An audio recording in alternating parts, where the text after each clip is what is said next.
찬송가 231장 찬송가 231장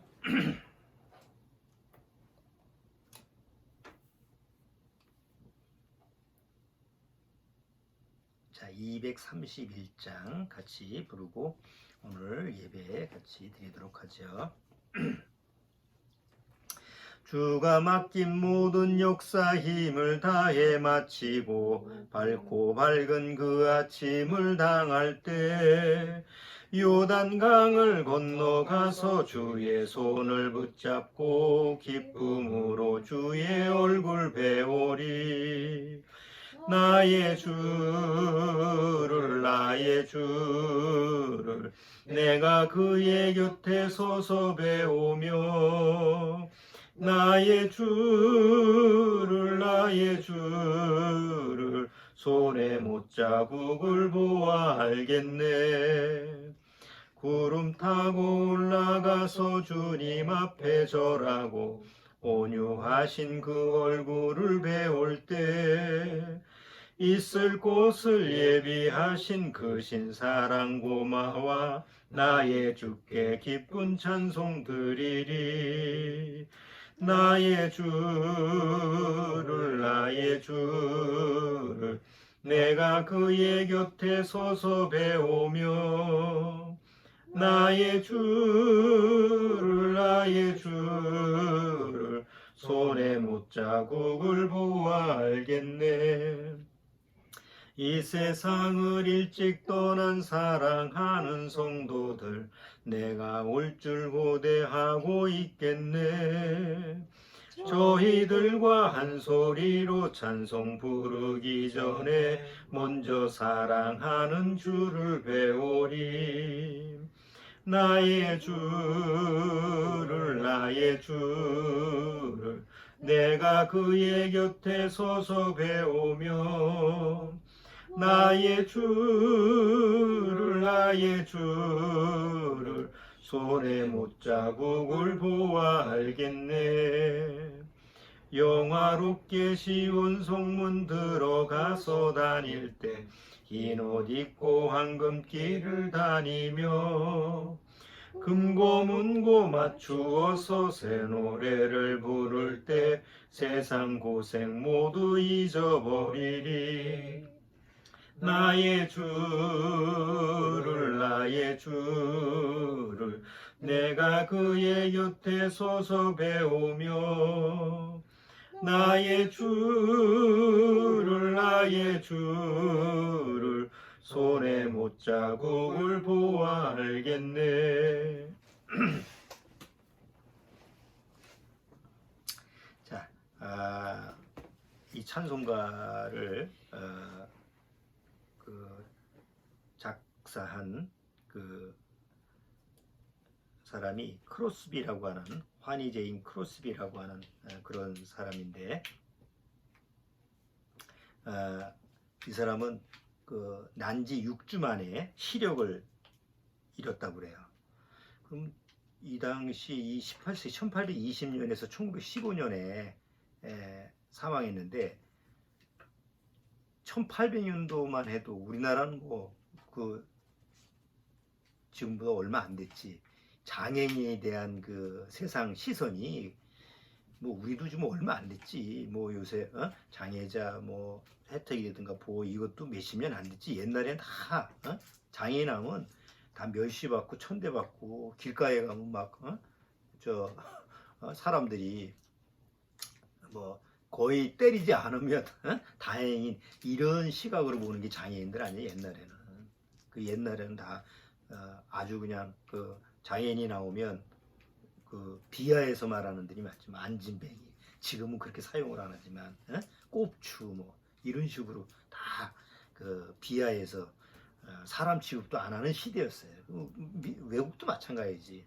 이때 지금 얘기하면 시각 장애인 옛날 장님이라고 그랬지.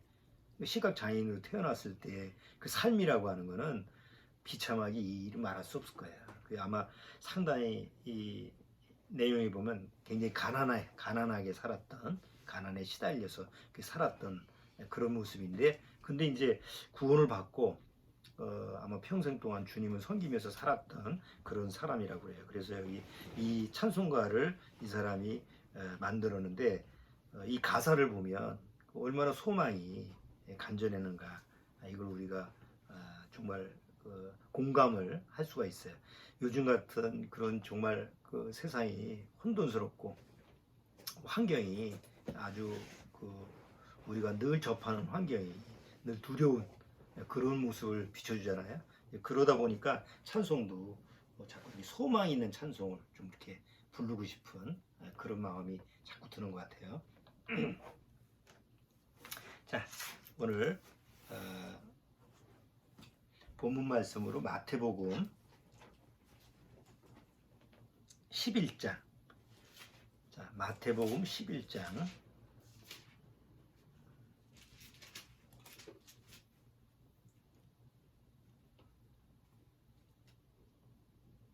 1절서부터 6절까지만 같이 읽도록 하겠습니다. 마태복음 11장 1절에서 6절. 예수께서 12 제자에게 명하시기를 마치시고 이에 저의 여러 동리에서 가르치시며 전도하시려고 거기를 떠나가시니라. 요한이 옥에서 그리스도의 하신 일을 듣고 제자들을 보내어 예수께 여짜오되 오실 그이가 당신이 오니까 우리가 다른 일을 기다리오니까. 예수께서 대답하여 가라사대 너희가 가서 듣고 보는 것을 요한에게 구하되 소경이 보며 안진뱅이가 걸으며 문둥이가 깨끗함을 받으며 기모거니가 들으며 죽은 자가 살아나며 가난한 자에게 복음이 전파된다 하라. 누구든지 나를 인하여 실족하지 아니하는 자는 복이 있도다 하시니라. 자, 오늘 본문 말씀에서 좀 주제로 제가 다루고 싶은 것은 마지막 그 6절이죠. 누구든지 나를 인하여 실족하지 아니하는 자는 복이 있다. 그러면 실족하는 자는 화가 있다는 거죠. 그래서 그런 주제를 같이 한번 다뤄볼까 합니다. 자, 잠깐 기도드리고 시작하도록 하죠. 하나님 아버지 감사합니다. 정말 마지막 때가 됐다라고 하는 것을 우리가 주장하지 않아도 또 말로 전파하지 않아도 우리가 실제 이 세상 살아가는 이 주변 환경을 보면 정말 주님이 말씀하시는 마지막 때가 되었다라고 하는 것을 우리가 증명할 수 있는 그런 모습이 되는 줄 압니다. 그럼에도 불구하고 대다수 사람들은 한 치 앞도 모르는 이 멸망해가는 세상에서 무엇이라도 세상에 잡을 것을 찾아서 동분서주하는 이런 안타까운 모습을 바라보게 됩니다. 앞으로 상황은 점점 그런 상황으로 가고 치달아가고 사람들은 그런 상황 속에서 그냥 하루하루 연매해가면서 아무 소망도 없이 그렇게 살아갈 수밖에 없는 줄 압니다. 다행스러운 것은 그런 이 멸망해가는 세상에서 우리를 건지셨다는 사실입니다. 아무 대가 없이 또 아무 공로 없이 주님께서 오직 은혜로 우리를 택하시고 우리를 구원하셨다는 사실이 늘 우리 심령 안에서는 주님 앞에 감사 찬양할 수밖에 없는 줄 압니다. 정말 이 마지막 때 우리에게 필요한 것은 항상 깨어 있어서 주님이 언제 오시더라도 언제 나를 부르시더라도 준비하고 있는 그런 자세인 줄 압니다. 이 영상에 함께하는 우리 믿음의 가정 식구들 정말 어느 곳에 있든지 어떤 환경에 처해 있든지 이 마지막 때 주님과 항상 함께하는 주님과 동행하는 그런 삶을 주님께서 인도하여 주옵소서. 예배 첫 시간이 옵니다. 마치는 시간까지 주님께서 함께하여 주옵소서. 예수님의 이름으로 기도드리옵나이다. 아멘.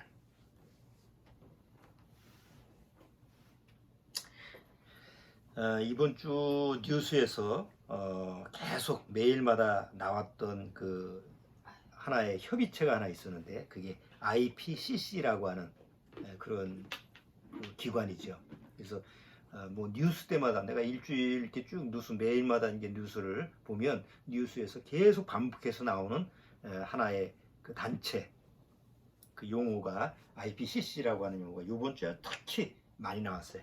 IPCC가 뭐냐면 기후 변화에 관한 정부 간 협의체죠. 각 나라 정부 간 그 협의체 단체들이 하나가 돼서 지금 전 세계 기후에 대해서 어떻게 대책을 세울 것이냐, 이런 게 이제 정부 간의 협의체인데, 이번 주에 6차 기후변화 위기 보고서라는 것을 유엔에다가 제출을 했죠. 지금까지 1차 이렇게 계속 기후위기가 어떻게 되었다라는 것을 유엔에다가 보고를 하고 각 정부 간에 어떻게 대처할 것이냐, 이런 부분을 논의하는 이런 기구인데, 이번 주에 이제 6차 기후변화 위기 보고서를 제출을 했는데, 그게 이제 뉴스에 왜 이슈가 되느냐면, 5차 기후변화 위기 보고서에서는 지금 지구 온도가 1.5도가 되면 그게 기후 재앙이다. 만약에 지금 지금 올해 1.1도라고 그러죠. 1.0인데 이제 1.1도가 됐어요. 1.1도에서 지금처럼 계속돼서 1.5도가 되면 상황이 이제 이 지구 전반적인 기후 재앙 문제, 기후 위기 문제를 대처할 수가 없는 그 마지노선이라는 거지. 1.5도가 만약에 1.5도가 넘어버리면 돌이킬 수가 없다는 거예요.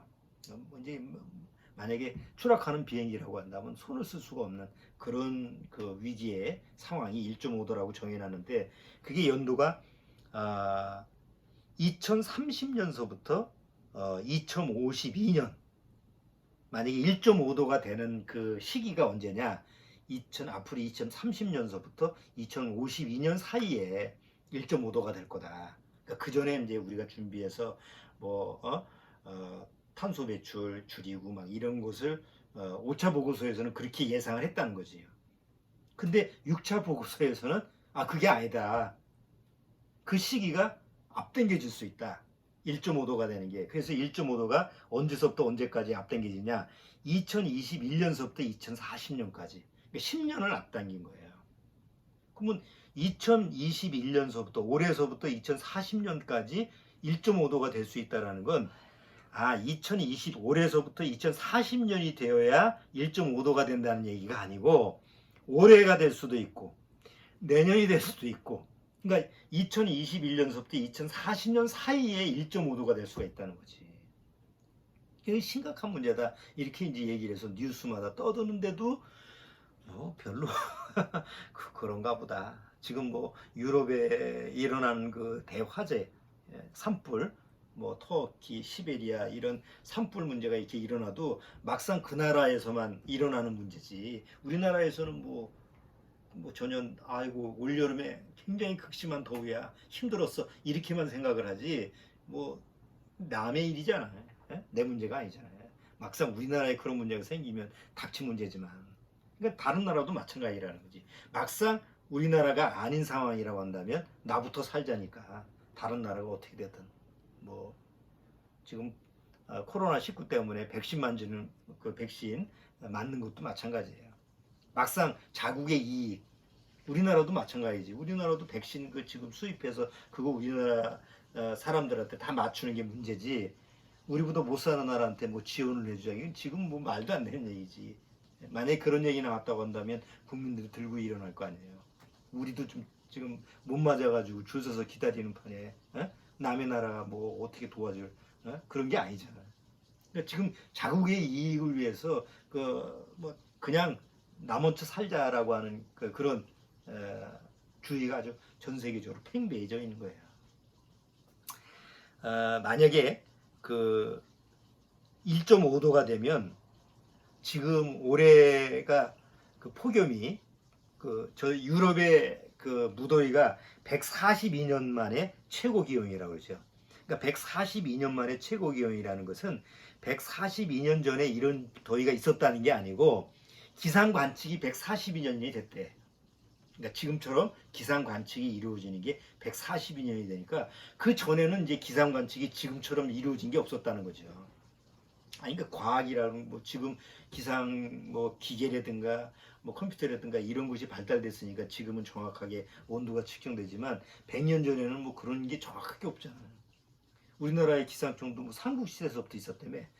기상 이렇게 재고 이런 게. 근데 정확하게 이렇게 기상 예보하는 거는 19세기 와서 이루어진 거죠. 100년 안쪽이지. 우리나라도 일제시대 때서부터 시작해서 지금 기상청이 시작된 거는 1900 뭐 거의 20, 30년 돼서 본격적으로 이렇게 이루어졌다니까 100년도 안 된 거 아니에요. 거의 100년 기간인데 올해 21년 지금 7월 달이 우리나라에서도 뭐 가장 더운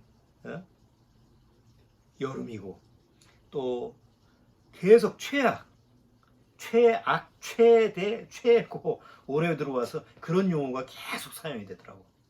그러니까 어떻게 보면 이게 지금까지 뭐 기상 이래로 이렇게 더운 적이 별로 없었다는 거예요.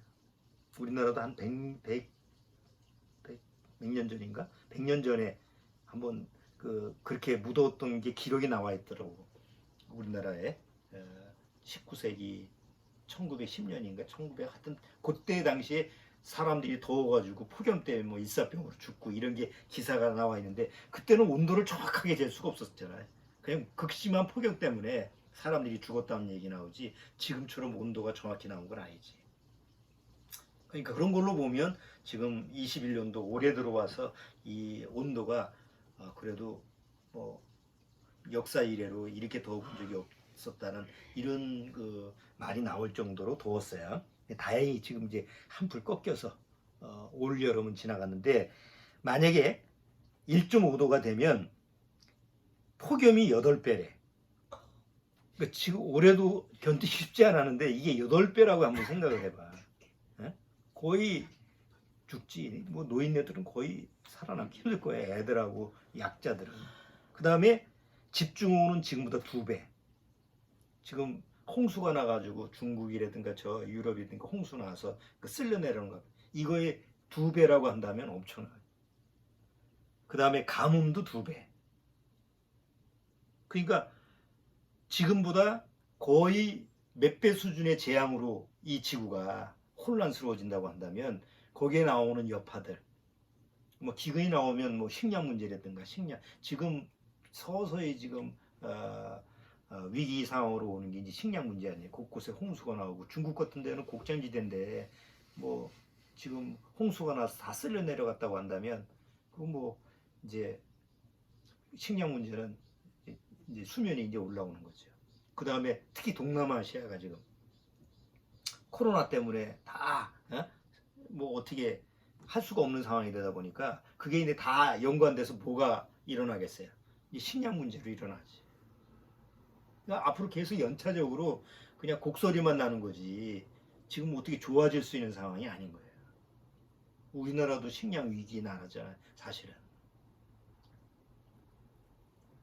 자, 어쨌든 간에 상황이 이렇게 벌어지고 있기 때문에 어떤 면에서는 정말 우리가 구원받고 나서 늘 휴거를 기다리는 그런 성도들 입장에서는 오히려 이런 환경이 주님이 이제 우리를 부를 때가 가까이 왔구나. 오히려 더 소망이 강해지는 건 사실이지만 올라갈 때까지 그 환경을 우리가 고스란히 우리도 겪어야 되는 거니까 또 그런 면에 대해서 걱정이 또 안 될 수가 없어요. 다만 뭐 주님을 믿으니까 우리가 주님을 믿는 사람이고 또 그런 환경이 온다 할지라도 적절하게 주님께서 보호해 주실 줄 믿고 또 항상 준비하고 그래야 되겠죠. 자, 그래서 오늘 얘기하고 싶은 것은 상황은 그런데 오늘 이제 마태복음 11장에 예수님을 만나서 실족하지 않고 복을 받는 사람이 있고 여기 예수님이 이랬잖아. 누구든지 나를 인하여 나를 인하는 거는 예수님과 만남이 되는 거잖아. 예수님과 연관성이 있는 거지.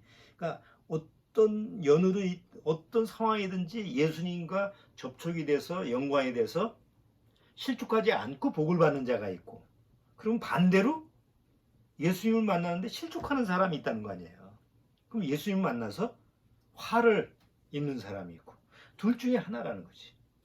그럼 과연 나는 예수님을 만난 사람이라고 한다면 예수님과 내가 태어나서 죽을 때까지 예수님을 만나본 적도 없어. 저기 뭐 인도라든가 아니면 뭐 불교 집안에서 태어났다든가 그러면 예수님 만날 기회가 없잖아요.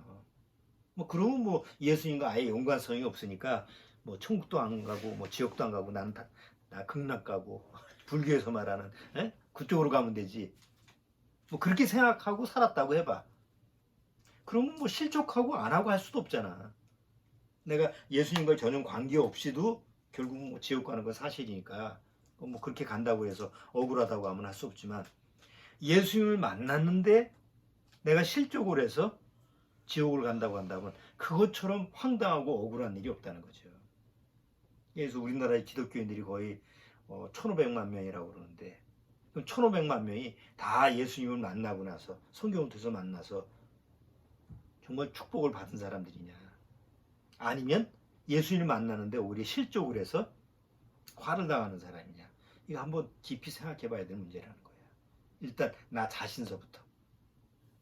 자, 그래서 예수님이 나로 인하여 실족하지 아니하는 자는 복이 있도다라고 말씀을 하셨는데, 과연 나는 예수님을 만나서 실족하지 않고 정말 하나님 앞에서 축복을 받는 그런 자리에 있는 사람이냐, 아니면 혹 예수님 만났는데 오히려 예수님 때문에 내가 실족해서 화를 당하는 사람, 지옥 가는 사람이냐, 이런 부분에 대해서 오늘 한번 점검을 해보도록 하겠습니다.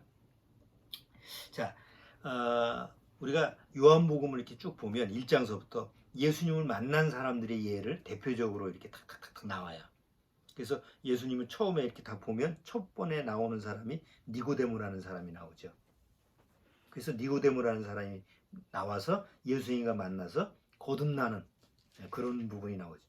만약에 니고데모가 예수님을 못 만났다고 한다면 그 사람은 그 인생은 어떻게 됐을까? 그 일생이 어떻게 됐을까? 뭐 예수님과 아무 관계가 없었다고 한다면 그냥 유대인으로서 그 일생을 마쳤겠지. 뭐 자기 삶을 어떻게 성실하게 살았든 어쨌든 간에. 그렇잖아요? 그 다음에 사마리아 여자가 나와요. 정말 채워질 수가 없는, 자기 마음에 채워질 수가 없는 그런 것 때문에 남편을 5을 갈아치웠는데도 결국 그것도 만족이 안 됐어. 그런데 예수님을 우물가에서 만나서 그한테 구원이라는 게 이루어지죠. 만약에 예수님을 안 만났더라면, 예수님을 못 만난 사람이라고 한다면 그 사마리아 여자는 어떻게 살았을까? 일생을 그냥 여인의 일생이라는 그 책처럼 그렇게 살았지. 우리 옛날 그 어머니들, 옛날 시대의 그 여인의 일상으로 그냥 평생 결혼해서 자식 낳고 그리고 늙고 죽고 아무 의미가 없는 그런 삶을 살다가 갔을 거야. 조금 뒤에 누가 나와요? 38년 된 병자가 나와요. 그렇잖아? 그 연못가에서 구걸을 하면서 살았던 38년 동안 그렇게 살았던 그 사람이 예수님을 만나면서 어떻게 돼요? 병도 낫지만 구원을 받는 역사가 일어나요. 그가 예수님을 못 만났더라고 합니다. 그 인생도 그냥 비참하게 살아간 거지. 그 뒤에 보면 계속 귀신 들린 자도 나오고 예수님을 만나서 정말 인생이 바뀐 사람들이 나오죠. 근데 예수님을 만난 사람은 그런 사람, 예수님을 만난 사람은 그렇게 소수의 사람들일까?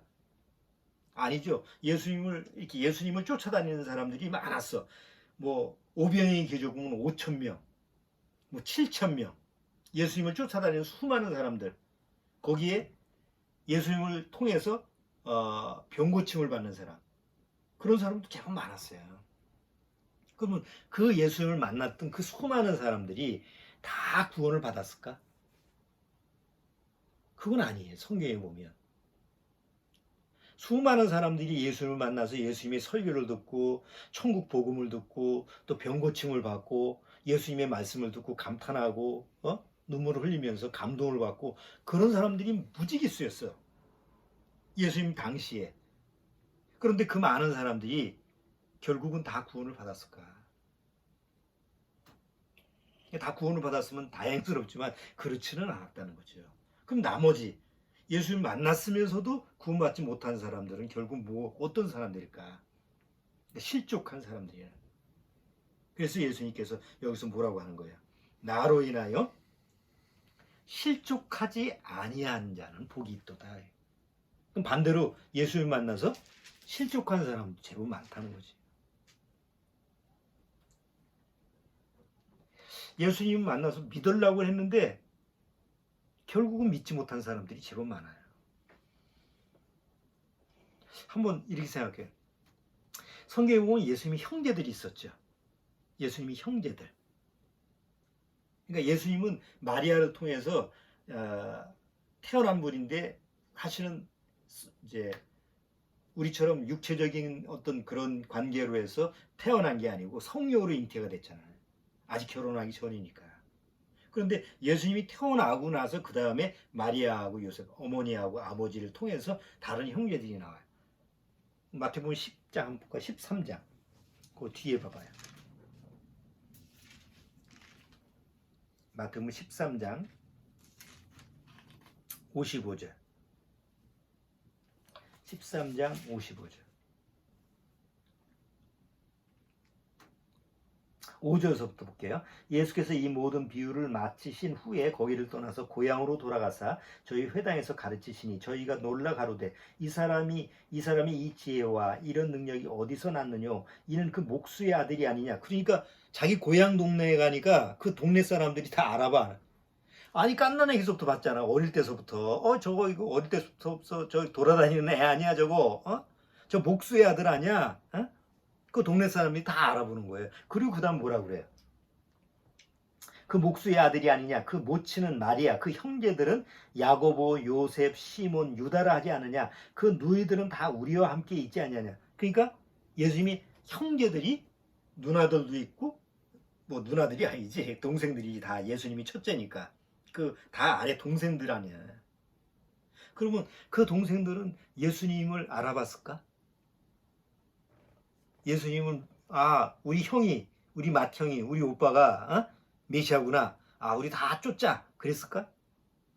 여기 성경에 보면 마가복음 3장 마가복음 3장을 한번 봐요.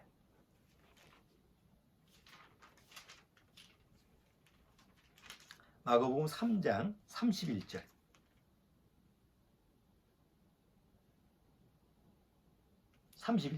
때에 예수의 모친과 동생들이 와서 밖에 서서 사람을 보내어 예수를 부르니 무리가 예수를 둘러앉았다가 여쭤오되 보소서 당신의 모친과 동생들과 누이들이 밖에서 쳤나이다. 대답하시되 누가 내 모친이며 동생들이냐 하시고 둘러앉은 자를 둘러보시며 가라사대 내 모친과 내 동생들을 보라. 누구든지 하나님의 뜻대로 하는 자는 내 형제요 자매요 모친이라. 이렇게 아주 매정한 말을 하신 적이 있었거든. 근데 그 이유가 뭐였느냐면 그 앞에 다른 내용에 보면 그 형제들도 믿지 않더라라는 말씀이 있거든. 아니 그치 갑자기 메시아라고 해서 형과 자기 형인데 오빠인데 뭐 기적을 행하고 메시아라고 했을 때 그게 어떻게 선뜻 믿어지겠어요? 그러면 한번 생각해봐. 그 형제들이라고 해서 다 어느 날 그 후에 믿고 구원 받았을까? 그랬으면 더할 나위가 없지. 근데 만약에 그 형제들이나 이 동생들인데 여동생들인데 자기가 자기 형제인 예수님을 바라보면서도 아니야 난 믿을 수 없어 라고 믿지 못했다고 한다면 결국 뭐가 되는 거야? 예수님 때문에 실족한 게 되는 거지. 차라리 뭐 자기 가족이 아니었다고 한다면 믿고 자시고가 아니잖아. 근데 자기 가족이었는데 난 못 믿겠어. 뭐 오빠가 메시아야? 난 못 믿어. 만약 그랬더라면 오히려 예수님과 연관성이 있었기 때문에 실족하게 된 것이 되는 거죠. 뭐 성경에는 안 나와 있으니까 우리가 이제 한번 추상적으로 한번 생각해 보는 거예요. 만약에 그럴 경우에 오히려 예수님 때문에 실족하게 되는 그런 자가 됐다는 거지. 그럼 예수님을 쫓아다녔던 수많은 사람도 마찬가지잖아요. 예수님을 쫓아다니면서 메시아다. 저분이 우리의 왕이 된다고 한다면 우리는 이제 만사태평이야. 로마한테도 해방받고 잘 먹고 잘 살 수 있어. 이렇게 쫓아다니는데 어느 날 예수님이 십자가에서 못 박혀. 그 모습을 봤어. 그리고 사람이 다 돌아가면서 실망을 하고 우리의 메시아인 줄 알았더니 십자가 앞에서 사람들이 고개를 저으면서 침 베는 사람도 있고 괜히 쫓아다녔네. 그리고 돌아가는 사람이 많았거든. 그들이 다 뭐예요? 예수님을 쫓아다니면서 믿었는데 결국은 죽는 거 보니까 메시아가 아니구나 하고 실족하는 자였다는 거죠. 덩달아서 예수님을 재판하고 예수님을 십자가 처형에 내준 빌라도하고 헤롯, 예수님을 안 만났더라고 한다면, 아무 연관성이 없었더라면, 뭐 예루살렘에 안 살고 저 다른 변방의 나라의 사람이라고 한다면 예수님과 아무 관계가 없는 거 아니에요. 하필이면 예수님이 사시는 그 장소에서 같이 있는 장소에 있다가 예수님을 만나게 되잖아요. 근데 오히려 예수님을 재판하게 되고 그리고 십자가에 내어주는 사람이 됐잖아요. 그럼 결국 그들도 뭐예요? 예수님 때문에 실족하는 자가 되고 그리고 화가 있잖아요. 그러니까 자, 이런 내용을 쭉 보게 되면 우리가 예수님을 만났다고 해서, 예수님과 연관성이 있다고 해서 우리한테 축복이 이루어지는 것만은 아니라는 거예요. 오히려 예수님을 만나서 예수님과 연관성이 되어서 결국 나한테 실족하게 되는 그런 경우가 오게 되고, 그것 때문에 나한테 화가 오는 이런 경우를 우리가 오늘 성경을 통해서 보게 되는 거예요. 자, 예수님 때문에 실족하는 사람이 또 뭐가 있을까? 우리가 성경을 통해 보면 가장 대표적인 예가 가룟 유다죠. 가룟 유다는 우리나라로 치면 독립투사나 마찬가지예요. 그 당시에 이스라엘의 독립을 위해서, 이스라엘이 로마로서부터 독립하는 걸 위해서 그거에 대해서 애쓰는 자예요. 자, 그런데 가룟 유다가 예수님의 제자가 돼서 항상 가룟 유다의 마음속에서는 뭐가 우선이에요? 나라가 우선이에요. 예? 어제 광화문에 나간 사람들처럼 나라를 위해서 우리 시위를 하자. 아무리 반대를 해도 우리 시위를 하자. 이게 하나님의 뜻이다. 이렇게 생각하는 사람하고 똑같아. 하나님의 뜻은 우리나라의 정의구현이다. 뭐 이런 식으로 연관시켜서 데모를 하잖아. 그러니까 이런 사상을 가지고 있는 사람이 가룟 유다예요. 그래서 예수님을 열심히 쫓았지. 물론 개인적으로 봤을 때는 그 재정을 맡은 사람으로서 그걸 떼돌리는 그런 마음을 가지고 있기도 하지만, 마음은, 나라를 위한 마음은 그 누구보다도 강했던 사람이었지. 애국주의자지. 그런데 그 애국주의자가 예수님을 쫓아냈던 이유가 뭐예요? 자기는 나라를 위해서 뭔가 해야 되는데 자기는 능력이 딸리고, 가만히 보니까 예수님 같은 능력을 가지고 있으면 딱 맞는 사람이에요. 그러니까 우리나라의 독립을 위해서는 이 예수님이 필요하다. 그러니까 내가 예수님을 쫓아다니면서 내가 원하는 계획에 예수님을 이용하겠다라고 하는 사람이 바로 가룟 유다 아니에요. 우리나라의 기독교인들 중에서 예수님을 이용하는 사람들이 얼마나 많아요. 물론 외형적으로 봤을 때는 예수님이 나의 주님이고 예수님을 절대적으로 나의 사랑하는 주님으로 믿는 사람들이에요. 그런데 실제로 보면 다 예수님을 이용하는 사람들이죠. 자기 사업을 위해서, 자기 장사를 위해서. 자기는 아니라고 해도 결국 교회를 통해서, 뭐 장사하는 사람 보통 많잖아. 보험하는 사람도 교회 나가고. 왜? 난 크리스찬이지만 교회 나가서 많은 사람들한테 보험 팔아가지고. 아니, 외형적으로 봤을 땐 절대 그렇게 생각을 안 해. 근데 상황을 보면 결국 예수님을 이용해서 자기 밥벌이를 하는 거예요. 장사하는 사람도 마찬가지고. 그렇잖아요? 그러니까 자기가 의도적으로 그런 게 아니야. 나중에 보면 결과론적으로 그렇게 돼버린 거지. 그러니까 그런 사람들이 부지기수 아니야. 다 뭐 우리나라에서 외국 같은 경우에 나가서 한인교회 보면 다 그런 단체로 모이는 거지. 서로 이익을 위해서 모이는데 누구의 이름으로? 주님의 이름으로. 그러니까 주님의 이름으로 장사하고, 주님의 이름으로 뭐하고, 주님의 이름으로 뭐 사업을 하고, 주님의 이름으로 하는 게 다 사실은 예수님을 이용하는 거 아니에요. 주님의 이름으로 데모하고. 뭐가 나쁘냐? 뭐가 나쁘냐라고 얘기하면 토론 대상이 안 돼. 그건 뭐 자기가 옳다고 생각하는 거니까. 그러나 하나님, 지금 주님 편에서 봤을 때는 누굴 이용하는? 가룟 유다처럼 주님을 이용하는 거예요. 그럼 결국은 어떻게 됐어요? 자기 계획대로 안 되잖아요. 그래서 결국 자살하고 끝나는 게 가룟 유다의 모습인데, 예수님은 뭐라고 그랬어요? 가룟 유다를. 저는 차라리 태어나지 않았으면 좋았을 뻔했다. 왜? 하필이면 태어나서 나를 만나서 나머지 12사도 중에서 11사도는 다 실수가 있잖아. 다 사실 베드로하고 가룟 유다를 보면 그 중에 베드로하고 가룟 유다하고 누가 성품이 좋으냐? 어? 인간적으로 누가 더 나냐라고 하면 가룟 유다가 더 난 사람이야. 그렇잖아요. 개인적으로 도는 횡령을 했어도 뭐 예수님이 난 모른다 이렇게 부정은 안 했잖아. 저분이 예수님이다 해서 팔아먹기는 했어도 난 모른다 이렇게 한 사람은 부정은 안 했어. 근데 베드로는 뭐예요? 나는 모르는 사람이야. 아 몰라 절대 몰라 하고 세 번째는 욕까지 하면서 저런 놈을 내가 어떻게 알아? 이렇게 예수님을 부정한 사람이 베드로 아니에요. 그런 걸로 비교하면 베드로가 더 나쁜 사람이지. 그렇지만 베드로는 실족을 안 했어. 실수는 했어도 실패는 했지만 실족은 안 했다. 그런데 가룟 유다는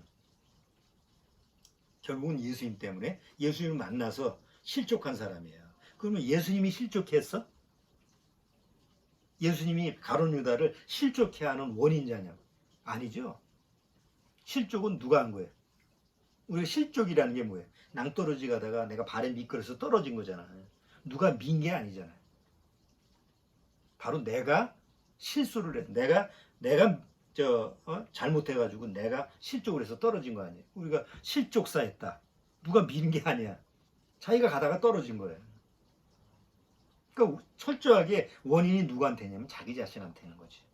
그러니까 가룟 유다가 실족해서 화를 당하는 것은 철저하게 그 원인은 자기한테 있는 거예요.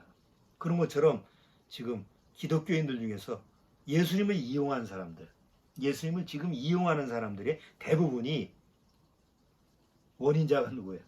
자기 자신인 거예요. 문제는 자기 자신이 예수님을 이용하고 있다는 사실을 모르고 있다는 거예요. 그렇잖아요. 광문에 나가서 우리나라를 위해서 데모를 한다. 우리나라를 위해서 이렇게 지금 서로 합심해서 대항을 한다. 아니 좋아. 나라를 위해서 하는 거 좋지. 누구의 이름을 빙자해서 하는 거야? 주님의 이름을 위해서 주님의 이름을 빙자해서 할 필요는 없잖아요. 주님이 그래서 하라고 해서 했다. 이게 하나님의 뜻이다. 그럴 필요는 없다는 거지. 우리는 크리스찬으로서 나라를 위해서 우리는 정말 나라를 위해서 이걸 해야 된다라고 하는 것은 얼마든지 그거는 옳은 일이지만 주님이 하라고 해서 했다. 만약에 그렇게 했다고 한다면 그건 주님의 이름을 팔아먹는 거 아니에요. 근데 나라를 위해서 한다고 하면서 주님의 이름을 판다는 거예요. 우리 이런 일을 하니까 주님의 이름으로 헌금을 해서 우리가 도웁시다. 자, 두 번째는 주님을 이용하는 자, 이것이 실족하게 되는 원인이 돼. 두 번째는 주님보다 세상을 더 사랑하면 그게 실족하는 원인이 돼. 누가복음에 보면 누가복음 21장 34절에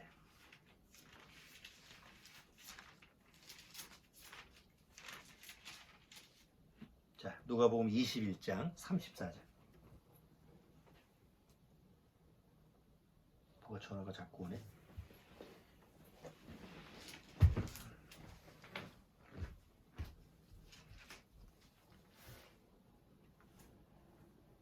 자, 누가복음 21장 34절.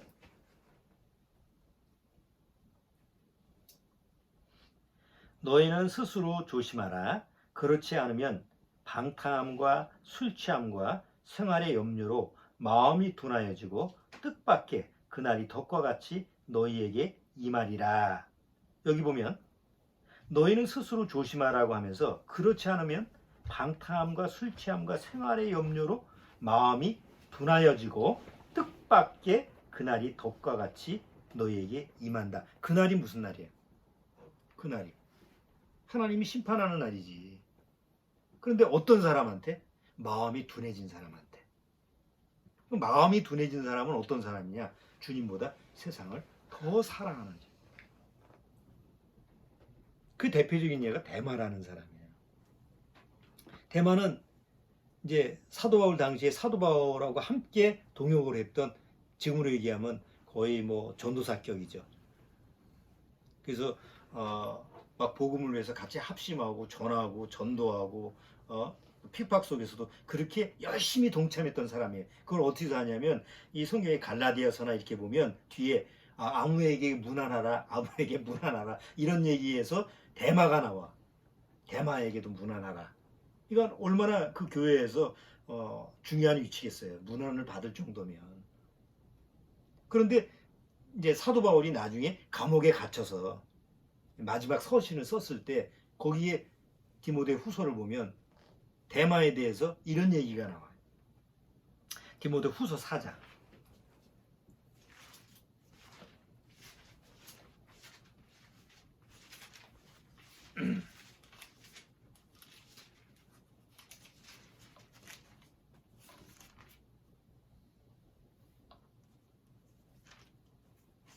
자, 잠깐만.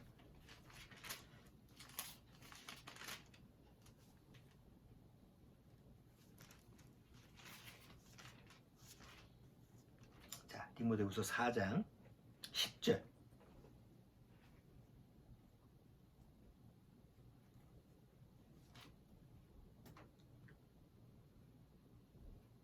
자, 10절 같이 한번 읽어보죠. 너는 어서 속히 내게로 오라. 대마는 이 세상을 사랑하여 나를 버리고 데살로니가로 갔고. 아니 그 전까지는 믿음의 형제고 같은 형제고 구원받고 나서 다 좀 목숨까지 바칠 것 같은 그런 마음으로 합심을 했는데 오늘 딱 마음이 변심해서 이 세상을 사랑해서 데살로니가로 갔어. 여기 정확하게 기술을 해 성경에다가. 그 뒤에 보면 여기 봐봐요. 대만은 이 세상을 사랑하여 나를 버리고 데살로니가 갔고 그레스게는 갈라디아로 디도는 달마디아로 갔어. 그레스게는 갈라디아로 왜 갔을까? 디도는 달마디아로 왜 갔을까? 다 복음 때문에 간 거예요. 바울을 떠나서. 그런데 대만은 왜 갔어? 정확하게 이유를 설명한 거예요. 이 세상을 사랑해서 나를 버리고 갔고. 결국 대만은 예수님을 만난 사람인데 예수님을 만나서 뭐 한 사람이에요? 실족하는 사람이에요. 정말 안타까운 얘기 아니에요? 차라리 예수님과 만나지 말았더라면, 안 만났더라면 날 뻔한 거 아니에요? 그런 사람은 무지하게 많지. 가끔 이렇게 서로 대화를 하고 보면, 목사입니다. 그러면, 보통 사람들이 이렇게 만나서 우연치 않게 해서, 뭐 하시는 분이에요? 난 목사입니다. 이렇게 얘기하면, 아유, 나도 청년회 회장까지 했어요. 누가 물어보지도 않았는데, 나는 옛날에 남성교회 회장이었어요. 뭘 했는데 쭉 얘기를 해. 지금은 뭐예요? 지금은 교회 안 나가고 어쩌고 저쩌고 끊었습니다.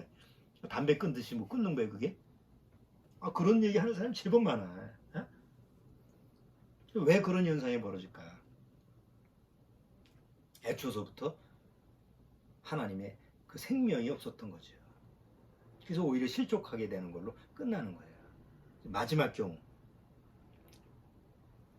잘 가다가 나중에 삼천포로 빠지는데 이 뒷걸음치는 자예요. 히브리서 보면 자, 히브리서 11장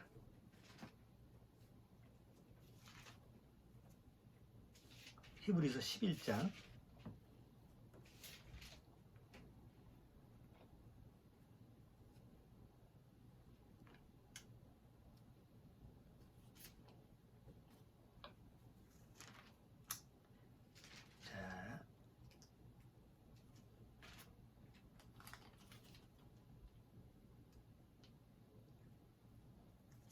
좀 뒤에 11장 보지 말고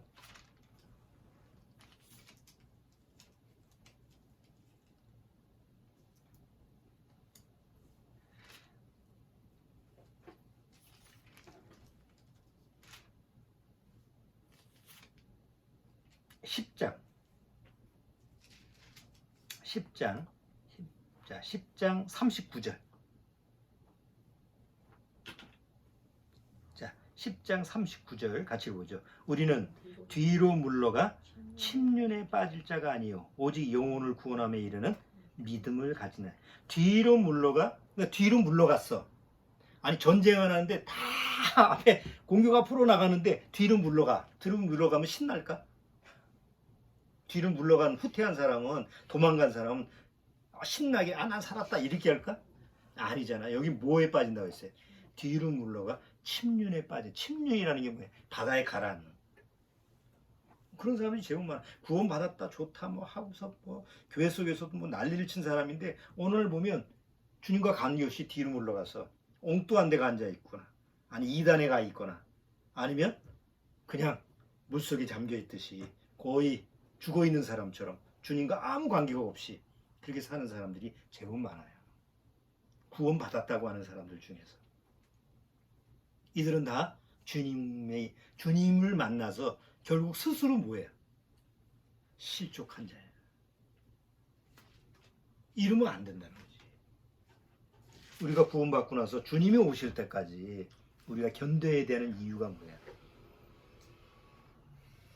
정말 구원받은 사람은 실족할 수가 없어. 왜 그렇죠?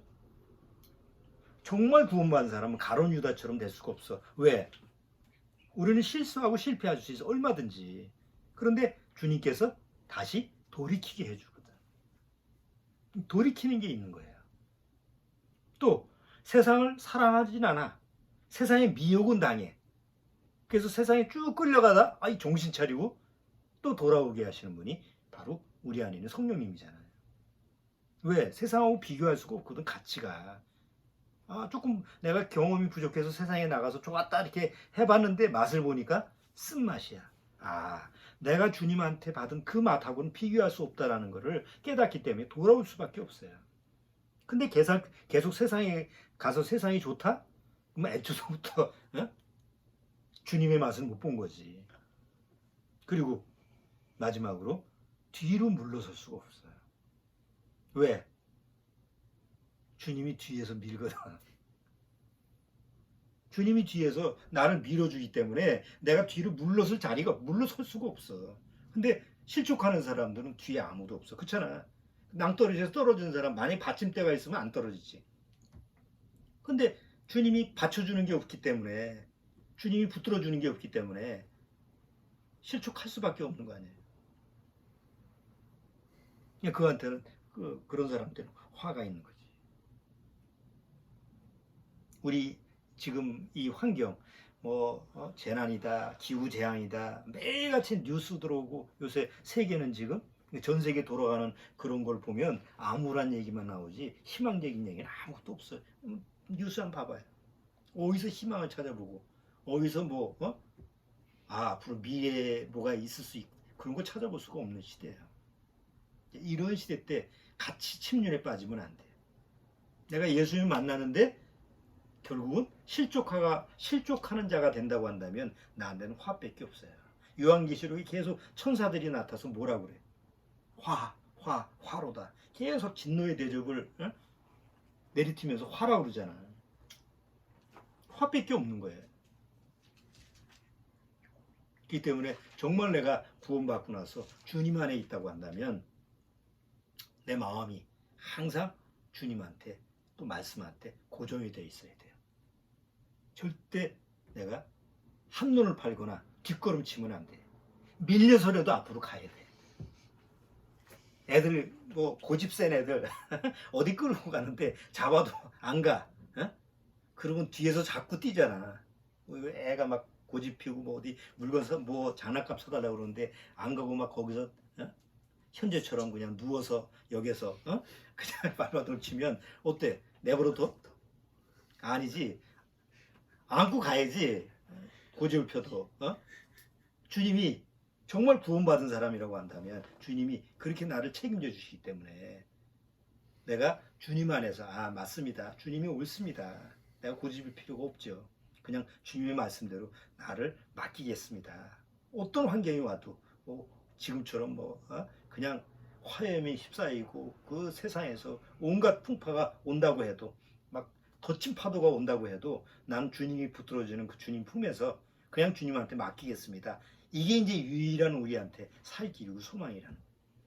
무슨 해답이 없잖아. 세상 말로 만약에 세상에서 나를 책임질 수 있는 뭔가라도 옛날처럼 기대할 수 있는 많은 것이 뭐가 있다고 한다면 그거라도 기대라고 그러지. 근데 지금은 아무것도 없어. 아무것도 없는 이 세상에서 그 올라가는 아파트가 10억이냐 20억이냐. 우리 저 요양보호사 거기서 남자들이 몇 명 안 되는데 다 나처럼 이제 60대 넘은 사람들 아니에요. 다 이제 은퇴자들이더라고. 은퇴자 뭐 정년 퇴직해서 이제 와서 뭐 자기 부모나 아니면 혹시 몰라서 요양보호사를 딴다고 다 왔다고 그러더라고. 같이 이제 또 3주 4주 지나가니까 또 이 눈인사하고 친해졌어. 이제 끝날만 하면 이제 친해진 거야. 그래서 이 얘기 저 얘기하고 뭐 자녀들을 출가시켰냐 뭐 보통 그런 얘기 이렇게 하는데 주제가 뭐냐면 아파트 샀는데 뭐 얼마가 올랐냐 그 얘기를 하더라고. 여기 샀는데 삼성은 뭐 얼마가 올랐고 저 원흥은 얼마가 올랐는데 10억인데 뭐 어쩌고 저쩌고 뭐 그런 얘기가 주로야. 그거 뭐야? 아니 10억을 주고 산다고 해. 그 10억 가지고 산다고 해서 10억을 내가 쓰는 건 아니잖아. 10억 깔고 앉아 있는 거지. 뭐 그거 가지고 있으면 좋겠지. 그렇지만 이 마지막 가는 세상에서 그것이 나를 보호해 주는 건 아니잖아. 구원받고 있으면 좋지만 구원 못 받고 있는 거는 결코 좋은 건 아니거든. 그러니까 그런 개념에서 보면 너무 차원이 다른 거 아니에요. 정말 구원받고 나서 소망을 우리가 주님한테 두고 언제라도 주님이 부르면 난 이 세상을 떠난다 이런 마음 자세로 나그네 같은 사람 그런 삶으로 딱 준비하고 이런 거하고 오직 내 집은 이 세상에 있어 이 땅이야. 그러니까 뭐 10억이든 20억이 그거라도 붙들고 있어야 돼. 그거 하나 붙들고 있는 거하고 그건 차원이 다른 얘기라. 우리 이 영상을 함께하는 우리 믿음의 가정 식구들 한번 생각을 해보세요. 나는 과연 예수님을 만나서 실족하는 자에 속해 있는가?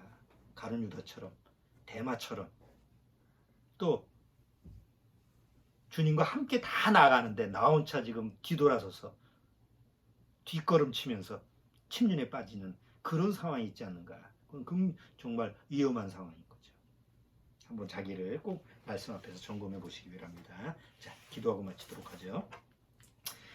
주님, 아무쪼록 우리 이 영상에 참여하는 우리 믿음의 가정 식구들, 나이가 어리든 많든 또 내가 어떤 환경에서 어떻게 살든 정말 이 마지막 때 소망은 오직 주님한테만 있고 내가 살아야 될 집, 내가 앞으로 영원히 살아야 될 그 장소는 이 세상이 아니라 이 멸망하는 이 세상이 아니라 바로 저 하늘 주님이 계신 곳이라는 것을 분명히 기억하고 마음에 새기면서 인내하고 그날을 기다릴 수 있도록 주님께서 인도하여 주옵소서.